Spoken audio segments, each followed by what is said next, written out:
آج دنیا میں ہر شخص سکون اور اطمینان کی تلاش میں ہے۔ ہر ایک یہ چاہتا ہے کہ اسے چین میسر آ جائے، بے چینی ختم ہو جائے، سکون مل جائے، بدسکونی ختم ہو جائے، راحت و آرام اس کی زندگی میں آ جائے، بے آرامی ختم ہو جائے۔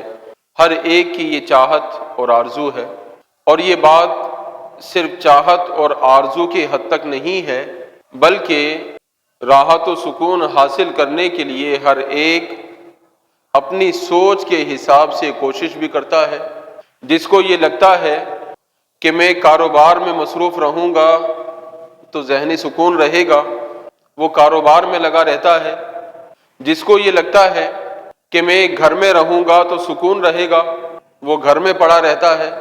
جس کو یہ لگتا ہے کہ میں ٹی وی پر خبریں سنتا رہوں گا تو سکون میں رہوں گا، وہ سارا دن ٹی وی پر خبریں دیکھتا رہتا ہے، سنتا رہتا ہے۔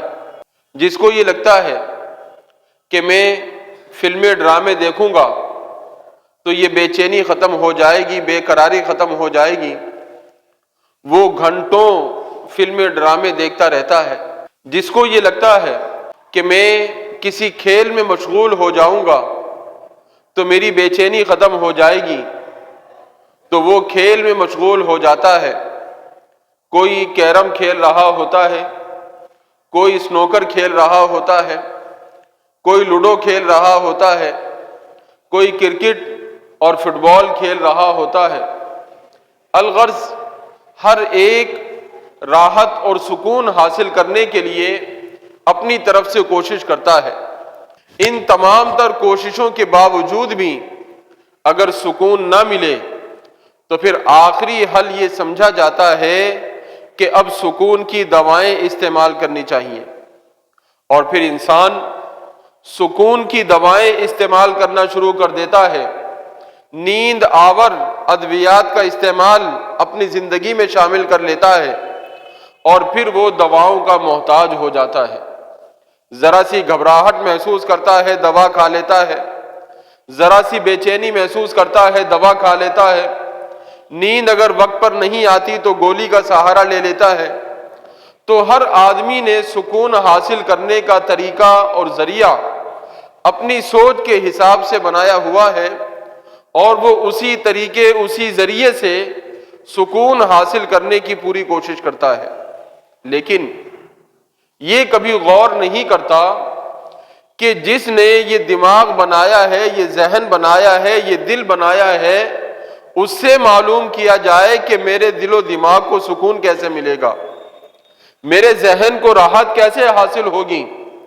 دنیا کا ایک ضابطہ ہے، ایک اصول ہے، دنیا میں اگر کوئی چیز صحیح نہ چلے تو اس کے بنانے والے سے، اس کے مکینک سے رابطہ کیا جاتا ہے کہ بھائی یہ چیز ہمارے پاس صحیح نہیں چل رہی، کیا وجہ ہے؟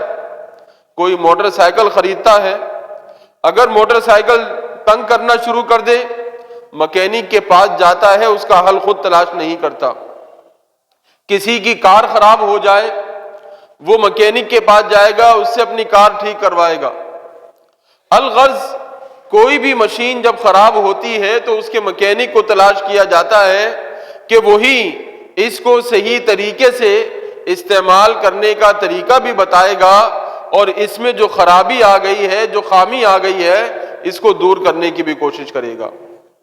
تو پھر جب دنیا کے معاملے میں ہمارا یہ ضابطہ، یہ اصول ہے، تو یہ جو جسم اللہ رب العالمین نے بنایا، اس کی صلاحیت کے لیے، اس کی اصلاح کے لیے، اس کی بہتری کے لیے ہمارا یہ فرض بنتا ہے کہ ہم رب کی بارگاہ میں رجوع کریں، اللہ تبارک و تعالی سے یہ معلوم کریں کہ اے میرے رب، یہ دماغ بھی تو نے بنایا، یہ دل بھی تو نے بنایا، یہ پورا جسم تو نے بنایا ہے، اب یہ ذہن منتشر ہے، دل بدسکون ہے، چین و آرام زندگی میں نہیں ہے، تو یا رب العالمین تو ہی بتا کہ میرے دل و دماغ کو سکون کیسے حاصل ہوگا، میں راحت و سکون کس طرح حاصل کر سکوں گا۔ جب بندہ رب کی بارگاہ میں سوال کرے گا اور التجا کرے گا تو اس کو رب کی بارگاہ سے اس کا جواب مل جائے گا۔ قرآن مجید میں اللہ رب العالمین نے اس تکلیف کو، اس بے چینی کے علاج کو بیان فرما دیا ہے، ہمیں بتا دیا کہ تمہاری یہ بے چینی، بدسکونی کس طریقے سے ختم ہو سکتی ہے۔ ارشاد فرمایا الا بذکر اللہ تطمئن القلوب، کہ اے لوگو سنو، اگر تم واقعی دلوں کا اطمینان چاہتے ہو، اگر تم واقعی اپنی زندگی میں سکون چاہتے ہو، اگر تم واقعی بے چینی، بے قراری ختم کرنا چاہتے ہو، تو پھر سمجھ لو کہ اللہ کے ذکر میں دلوں کا اطمینان ہے، اللہ کے ذکر میں دلوں کا سکون ہے، چین ہے۔ جو بے چین اللہ کو یاد کرے گا اس کو چین حاصل ہو جائے گا، جو بدسکون اللہ کو یاد کرے گا اس کو سکون کی دولت مل جائے گی۔ الغرض اللہ رب العالمین کا ذکر انسان کی زندگی کو راحت و سکون عطا کر دیتا ہے، انسان کو راحت و سکون مل جاتا ہے۔